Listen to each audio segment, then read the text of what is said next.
વડોદરાના ખાસવાડી સ્મશાનના અધૂરા કામે મહારાષ્ટ્રીયન સમાજમાં રોષ આંદોલનની ચીમકી ઉચ્ચારી। વડોદરા મહાનગરપાલિકા હસ્તકના ખાસવાડી સ્મશાન ખાતે મહારાષ્ટ્રીયન સમાજ માટે ફાળવેલી 10 પિંડ વિધિની જગ્યાનું કામ છેલ્લા 3 વર્ષથી અધૂરું રહેતા સમાજમાં રોષ ફેલાયો છે। આ મુદ્દે સામાજિક કાર્યકરે તંત્ર સામે નારાજગી વ્યક્ત કરી છે।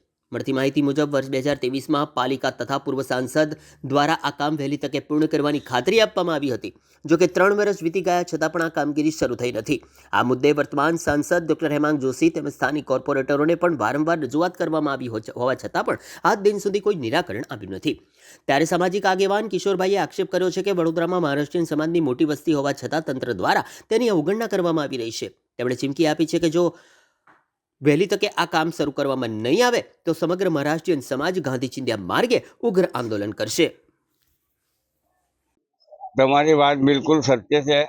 અમને જ્યારે 2023માં સમગ્ર બહુચરાજી સ્મશાનનું રિનોવેશનને અમારી પાસે જ્યારે અમને ગેરંટી આપી કોર્પોરેશને અને રંજનબેન તે વખતે ચાલુ સાંસદ હતા, ત્યારે અમને 1.5 થી 2 વર્ષમાં સંપૂર્ણ સ્મશાન અને મહારાષ્ટ્રીયન સમાજની જે જગ્યા છે એનું તૈયાર કરી આપવાની લેખિતમાં ગેરંટી આપેલી, મૌખિક પણ ગેરંટી આપેલી।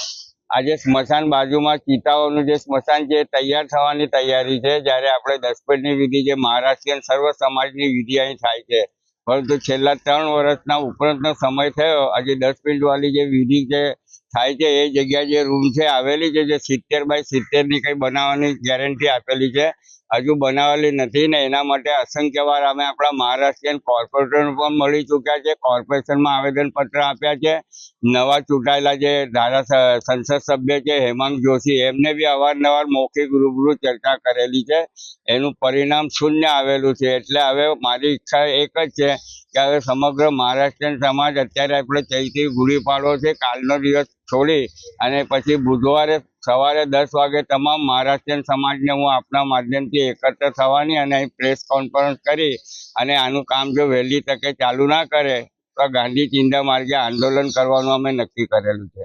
અધિકારીઓ ખાલી ખાતમુહૂર્ત કરી જાય છે, ખાલા વચનો આપે છે, આજે થશે કાલે થશે, પણ આ લોકો મહારાષ્ટ્રીયન પ્રત્યે આજે તમે વડોદરા શહેરમાં જોવા જાઓ તો વડોદરા શહેરમાં 2nd નંબર પર આપણી મહારાષ્ટ્રીયન સંખ્યા છે, પરંતુ એ લોકો મહારાષ્ટ્રીયન સંખ્યાને કોઈ ચાન્સ આપતા નથી, કોઈ એમનું કીધેલું સાંભળતા નથી। આવા તો આપણા મહારાષ્ટ્રીયન સમાજ માટે હું 2016થી 10 કામો પેન્ડિંગ છે, હજુ એક પણ કરી નથી। વડોદરા શહેરમાં વસતા વિવિધ મહારાષ્ટ્રીયન સમાજના જે મોટા મોટા કાર્યક્રમો થાય છે એમાં તો હું બધા કાર્યક્રમ આયોજકોને એક જ વિનંતી કે આ ભાજપના કાર્યકરોને તમે બોલાવતા નહીં, એ લોકો ખાલી ખુરશીઓ પર બેસી હાર દોરા પહેરી છાલા વચનો આપીને જતા રહે છે। એટલે એમને પણ વ્યવહાર કરો દરેક કાર્યક્રમમાંથી, તો જ આપણું કંઈ સાંભળશે સરકાર। બાકી વડોદરા શહેરમાં હું આજે જોઈ રહ્યો છું, છેલ્લા લાંબા સમયથી મહારાષ્ટ્રીયન સમાજ પ્રત્યે લોકો ખૂની નીતિ અપનાવે છે અને મહારાષ્ટ્રીયન સમાજનું કોઈ ગણકારતા નથી।